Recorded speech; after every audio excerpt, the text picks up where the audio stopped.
Pushpa cinema release తర్వాత జరిగినటువంటి పరిణామాలు చూస్తూ ఉంటే కొందరు పొలిటికల్గా అడ్వాంటేజ్ తీసుకోవాలని అసలు లా అండ్ ఆర్డరే లేదు, ఇంకో పక్క కక్ష సాధింపు, ఇంకో పక్క సినిమా ఇండస్ట్రీ మీద ఏది పెద్ద దెబ్బ పెడుతున్నారని నా ఉద్దేశంలో మరి అల్లు అర్జున్ ఆలోచన చేయాలి. ఈ సినిమాకు ఎవరు టికెట్లు రేటు పెంచుకోవడానికి ఎవరు పర్మిషన్ ఇచ్చిండ్రు? రేవంత్ రెడ్డి గారు ఇచ్చిండ్రు, బీయింగ్ ఏ హోమ్ మినిస్టర్. అంతేకాకుండా ఆయన మాట్లాడినది అసెంబ్లీలో ఏమన్నాడు? పరిస్థితి మీద తల్లి అయినటువంటి రేవంత్ చనిపోవడం, కొడుకు తేజ కిమ్స్ హాస్పిటల్లో ఇప్పటికీ చావు బతుకులో ఉన్నాడు. దాని మీద అసెంబ్లీలో సమాధానం చెప్పే పరిస్థితి అయినది, సమాధానం ఇచ్చాడు. దానికి మరి ఆల్రెడీ బెయిల్ మీద ఉన్నటువంటి అల్లు అర్జున్ ఎందుకు ప్రెస్ కాన్ఫరెన్స్ పెట్టిండని అడుగుతున్నా. నేను పెట్టవలసిన అవసరం ఏమి ఏర్పడింది? నువ్వు ఆల్రెడీ బెయిల్ మీద ఉన్న వ్యక్తి అసెంబ్లీలో మాట్లాడింది ముఖ్యంగా ఒక ఆడపడుచు చనిపోయింది, ఇంత పెద్ద అన్యాయం జరిగిపోయింది, కొడుకు హాస్పిటల్లో ఉన్న ఆవేదనతో పోలీసులు ఇచ్చిన రిపోర్ట్ ప్రకారంగా నువ్వు చేసిన ఏదైతే పర్మిషన్ లేకుండా నువ్వు రావడం ఇవన్నీ జరిగినాయి. నా ఉద్దేశంలో మరి పొలిటికల్ పార్టీస్ వాళ్ళు ఎంతసేపటికి ఇదో కక్ష అంటుడు, కక్ష సాధించే కాంగ్రెస్ పార్టీ కాదు, మాది సెక్యులర్ పార్టీ. ఇవాళ ఎవరైతే ఆర్ఎస్ఎస్ నుంచి కిషన్ రెడ్డి గారు అంటున్నారు పరిస్థితులు బాగలేవు అంటున్నాడు, మరి మణిపూర్లో ఏమవుతుందిరా బాబు?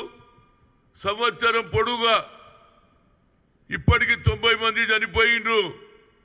ఆడ లా అండ్ ఆర్డరే లేదు, ఈడ లా అండ్ ఆర్డర్ ఉన్నది. అన్ని విధాల ఫిలిం ఇండస్ట్రీకి ఎంకరేజ్ చేస్తున్నాడు రేవంత్ రెడ్డి. అంతేకాకుండా సినిమా టికెట్లు పెంచుకోవడానికి, రేటు పెంచుకోవడానికి కూడా నీకు అవకాశం ఇచ్చారు. కనుక వీళ్ళు కొందరు అది బీఆర్ఎస్ కావచ్చు, బీజేపీ కావచ్చు, పొలిటికల్ అడ్వాంటేజ్ తీసుకోవాలని వాళ్ళ ఆలోచన. నేను అల్లు అర్జున్కు నిజంగానే నీకు ఆలోచన ఉంటే ఆ పిల్లగాడు తేజ కిమ్స్ హాస్పిటల్లో సీరియస్గా ఉన్నాడు, మృత్యుంజయ యాగం చేయిరా బాబు, నీ ఇంట్లో ఆయన బాగుపడాలని మృత్యుంజయ యాగం చేయి. అదేవిధంగా నీకు ఆలోచన ఉంటే వాళ్ళ కుటుంబానికి ఏ విధంగా సాయం చేయాలని ఆలోచన చేయి. అంతేగాని నీకు ఎవరు అడ్వైజ్ ఇస్తున్నారో నాకు తెలియదు, కానీ అప్పుడే ఆంధ్ర నుంచి ఆఫర్స్ వస్తున్నాయి, మా దగ్గర రండి, మేము సినిమా ఇండస్ట్రీస్కు అవకాశం ఇస్తాం, అన్ని విధాల సదుపాయం అని చెప్తున్నారు. ఇది ఏమిటి డ్రామా నాకు అర్థం కాదు. తెలంగాణలో ఎవరు తెచ్చిండ్రు ఈ తీసుకురావడానికి? డాక్టర్ మర్రి చెన్నారెడ్డి మద్రాసు నుంచి ఆనాడు నాగేశ్వరరావును మొదలు పిలిచి ఆ తర్వాత ఎన్టీ రామారావు అందరూ వస్తే ఇక్కడ ఫిలిం ఇండస్ట్రీకి మంచి కోట్లు ఉన్నటువంటి ఏరియా, భూమి ధర ఉన్నటువంటి ఏరియాకు తక్కువ ధరలో మీకు ఇచ్చినా లేదా? ఈడ ఫిలిం ఇండస్ట్రీ పెట్టిండ్రు, ఇండ్లు కట్టుకున్నారు, అదేవిధంగా స్టూడియోలు కట్టుకున్నారు. కానీ ముఖ్యంగా అల్లు అర్జున్కు మేమేం తప్పు చేయలే, ఆనాడు జరగలే. సంజయ్ దత్కు ఆనాడు AK-47 దొరికిందని సంజయ్ ఇది మన ఫిల్మ్ యాక్టర్ సునీల్ దత్ కొడుకు, ఆయన కూడా పార్లమెంట్ మెంబర్, ఆయన కాంగ్రెస్ లో ఉన్న కేసు అయిందా లేదా? అదేవిధంగా పోలీసు ఇచ్చిన లెక్క ప్రకారంగా లా ప్రకారంగా కేసు పెట్టారు. అందులో నీకు బెయిల్ కూడా దొరికింది. బెయిల్ దొరికినోడు ప్రెస్ కాన్ఫరెన్స్ ఎవరు ఇచ్చింది నీకు ఈ ఐడియా? ఇప్పటికన్నా నీ ఆలోచనలో మార్పు రాని మృత్యుంజయ యాగం చేయి. పోయి ఏది మన భువనగిరి దగ్గర ఏదైతే గుడి కట్టినరో తిరుపతిది ఆడ పోయి ఉండిలా డబ్బులై లాభాలు వచ్చినాయి కదరా బాబు. ఆ లాభంలోనే కొంత భాగం మృత్యుంజయ యాగం చేయి దేవుడు అన్నాడు. అరే పాపం వాడు బతకగలుగుతాడు. అంతకాకుండా ఒక్కొక్కడు పోతున్నాడు, రోజు ఒక స్టేట్మెంట్లు ఇవ్వడం, కాంగ్రెస్ పార్టీని బద్నాం చేయడం.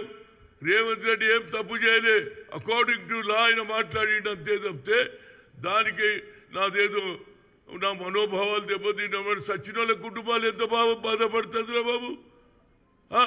ఒక పక్క తల్లి చనిపోయి కొడుకు ఏమో ఉండే వాళ్ళ నాన్నమ్మ ఏడుస్తుండే, నేను పోయి చూసి వచ్చిన. కానీ నేను పొలిటికల్ స్టేట్మెంట్ ఇయ్యలే, ఎందుకంటే అక్కడ పరిస్థితి బాగలేదు.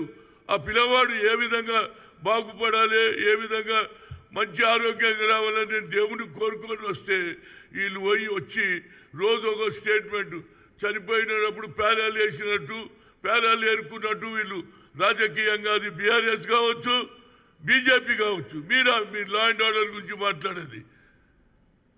ఇంకో పక్క అంబేద్కర్కు అవమానం చేస్తారు. సాక్షాత్ ఎవరు? అమిత్ షా, హిందుస్థాన్ కా హోమ్ మినిస్టర్, రాజ్యాంగం రాసినానికి కూడా అవమానం చేస్తారు. దాని మీద మీరు కాన్సన్ట్రేట్ చేయండి బాబు. తప్పనిసరిగా ఆ పిల్లాడు తేజ బాగుండాలని భగవంతుని కోరుతున్నా. భువనగిరి దగ్గర వెంకటేశ్వర స్వామి గుడి కట్టిను, నీవు వచ్చినటువంటి పుష్ప సినిమాలో వచ్చినటువంటి డబ్బులు తీసుకుపోయి ఉండీలో వేయి, అదేవిధంగా వాళ్ళ కుటుంబానికి సాయం చేయి తప్పితే వీళ్ళ మాటలు నమ్మకరా బాబు. వీళ్ళు కేవలం ఏ విధంగా కాంగ్రెస్ను రేవంత్ రెడ్డిని బద్నాం చేయడానికే వీళ్ళ ప్రయత్నం జరుగుతుంది. అదేవిధంగా అల్లు అరవింద్ గారు కూడా పొలిటికల్గా ఆయన పార్టీ నడిపించిండు. ఆయన నన్ను ఆలోచన చేయరా బాబు. వీళ్ళ మాటలు నమ్మకు. మేమేం వ్యతిరేకం చేయలే, మీకు సినిమా టికెట్లు పెంచినాం, మీకు అందించినాం. కానీ మీరు రావద్దన్నారు, ఏదైతే అక్కడికి రావద్దన్నా నువ్వు వచ్చినావు, నీకు పర్మిషన్ లేదని వాళ్ళు అంటున్నారు. ఇవాళ ఎవరు సివి ఆనంద్ కూడా అన్ని రిపోర్ట్ ఇచ్చిండు. కనుక నా ఉద్దేశంలో ఇక్కడికే స్టాప్ చేయండి, దేవుని కోరుదాం. ఆయన కూడా మృత్యుంజయ యాగం చేస్తే దేవుడన్న ఆ పిల్లాన్ని ఎవరు తేజను బతికిస్తే బాగుంటుంది అనేది నా ఆలోచన. ఏదైనా law will take their own course. ఈ పొలిటికల్ డ్రామాలు బంద్ చేయండిరా బాబు. అంబేద్కర్కి అవమానం చేసి ఇవాళ మీరు మాట్లాడుతున్నారు. మణిపూర్లో లాస్ట్ 1 year నుంచి 90 మంది చనిపోయినరు. ఆడ ల్యాండ్ ఆర్డర్ కనిపిస్తలేదు. ఈడ ఒక్క అక్క రేవంత్ చనిపోగానే ముఖ్యమంత్రి ఇంత సీరియస్ తీసుకున్నాడు. ఎందుకంటే ఎవరు చనిపోవద్దు, లా అండ్ ఆర్డర్ ఫెయిల్ కావద్దు అని మేము చూస్తుంటే లా అండ్ ఆర్డర్ పోయిందట, కక్ష సాధింపట, సినిమా ఇండస్ట్రీ ఆంధ్రకు పోతుందట. ఏందిరా ఇది నాకు అర్థం కాదు. ఇప్పటికన్నా వాళ్ళ నాయన పోయిండు, ఎవరు అల్లు అరవింద్ పోయిండు, ఆయన కూడా మాట్లాడి వచ్చిండు. కనుక నువ్వు ఈ పొలిటికల్గా ఎవడో ఎక్కిస్తే ప్రెస్ కాన్ఫరెన్సులు పెట్టి అనవసరంగా మీ కుటుంబానికి సినిమా ఇండస్ట్రీకి అన్యాయం చేయకు. మేము తప్పనిసరిగా సినిమా ఇండస్ట్రీకి అన్ని విధాల సౌకర్యాలు ఇచ్చినాం, ఇండ్లు ఇచ్చినాం, అన్ని విధాల సౌకర్యం చేసినాం. గతంలో కూడా సంజయ్ దత్కు జరిగినటువంటి ఇష్యూలో సునీల్ దత్ కూడా ఒప్పుకున్నాడు. లా ప్రకారంగా చేస్తాం. ఇలాంటి భాషకి ఆపేయండి. మనం అందరం కోరేది తేజ దేవుడా వెంకటేశ్వర స్వామి నరసింహస్వామి బాగు చేయమని కోరుతున్నాను.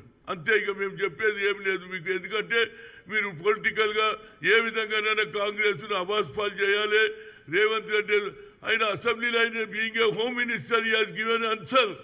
ఆయన డ్యూటీ అది. చనిపోతే ఎవరి గురించి మాట్లాడాలి? చనిపోయిన వాళ్ళకు అన్యాయం జరిగింది అనాలా లేదా? అకార్డింగ్ టు ది పోలీస్ ఇచ్చిన రిపోర్ట్ ప్రకారంగానే ఆయన మాట్లాడిండు. దానికి రోజు ఒకటి పోవడం, రోజు ఒక స్టేట్మెంట్ ఇవ్వడం అయిపోయింది. ఇక అయిపోయింది. ఏమైపోయిందిలే బాబు. అరే పిల్లగాని జీవితం బాగుండాలని కోరుకోండి.